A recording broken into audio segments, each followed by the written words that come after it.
Hi, I'm Ericka Beckman. I'm an artist and filmmaker living in New York City. My first memory of Mike is in 1978 when he came to California from Detroit. And I was in Los Angeles after a fire in New York City. So after the fire, I went to California to shoot a film called We Imitate. And I was finishing it up, and I met Mike Kelley as he was coming into Cal Arts as a student, a grad student. And my first impression of Mike is that he was very wiry, small, energetic, and very intense. And he needed an apartment, and I was on my way out of New York.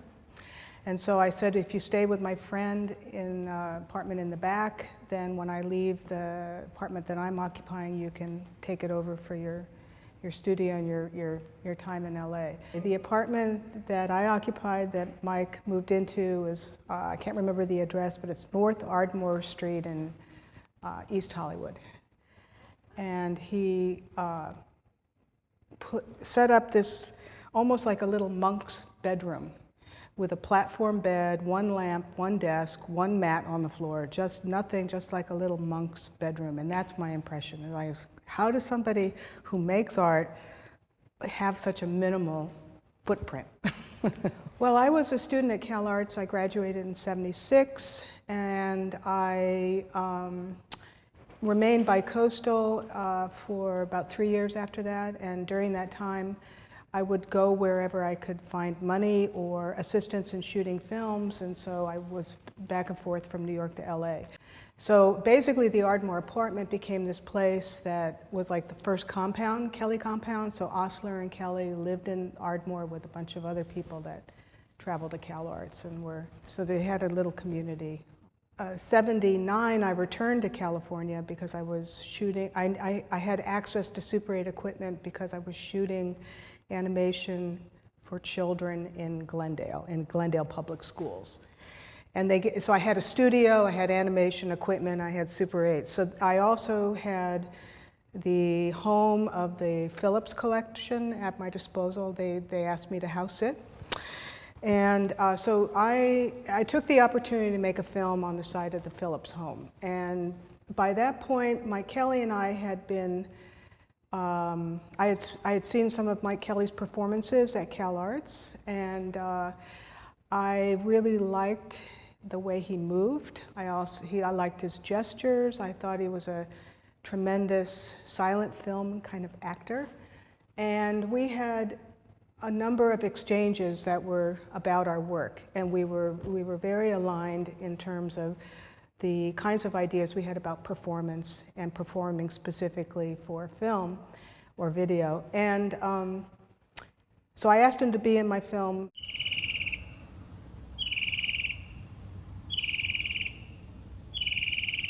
The Broken Rule is a film that I made in 1979 at the Phillips House in Santa Monica, actually Brentwood.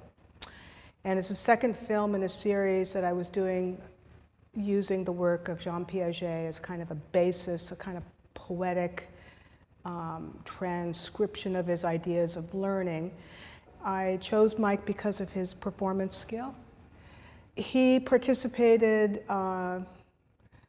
with a lot of effort and a commitment, and he was really excited about doing it, and his performance made such an impression on me that I wanted to work with him a lot more after that. That was just like a beautiful sort of coming together of two people who had the same sensibility, communicating and achieving everything that was needed for the project. And so he was great. Mike and I became friends because we were both interested in a lot of the same things at this time in our work. And I would say that our interest was in something called etymology, which is how do you learn what things are? And we had this interest in using props. And Mike's early performances ascribed new meaning, psychological meaning, to something as simple as a geometric shape. And I was fascinated with what he did, and he was fascinated with what I did. What he did was use his body, his language, and his character to sort of ascribe meaning to something. And I used performance and film or a scenario to describe meaning to something as simple as a box. And so we had this dialogue, and I was involved in 3 films at the time that were a trilogy of works, all Super 8. And it was important for me to have Mike featured in one of them because he was part of the dialogue.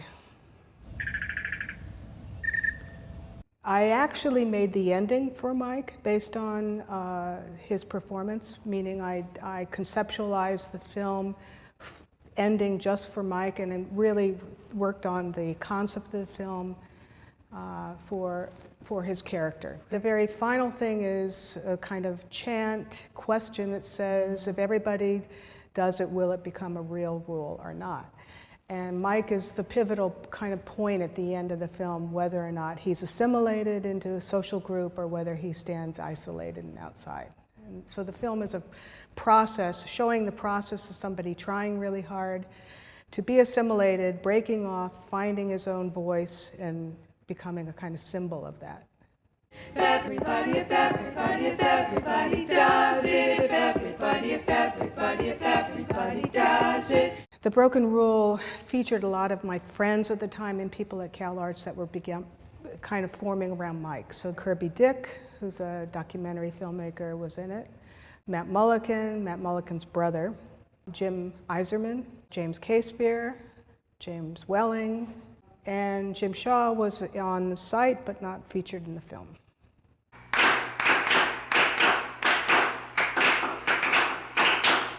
Mike Kelley's performance ascribed to me a kind of style of shooting, and I costumed him to be a kind of slapstick, sad sack type character. We talked about sad sack at that time.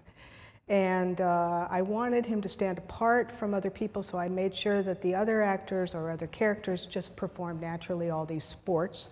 And that Mike, I developed a set of comedic sort of stoppages, I would call them, where he stopped his action, being froze in place, and became a kind of symbol of what was wrong.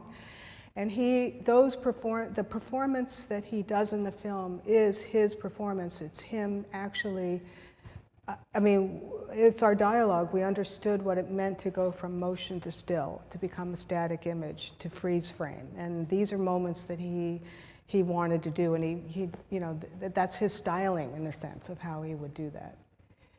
So his character to me was always based on Buster Keaton in a way, like visual punning and being able to not really understand what he's doing and acting very intuitively and coming up with a surprise. He's had different characters over the years as he performs with people. And so in my case, it was really early film acting and slapstick that we worked on.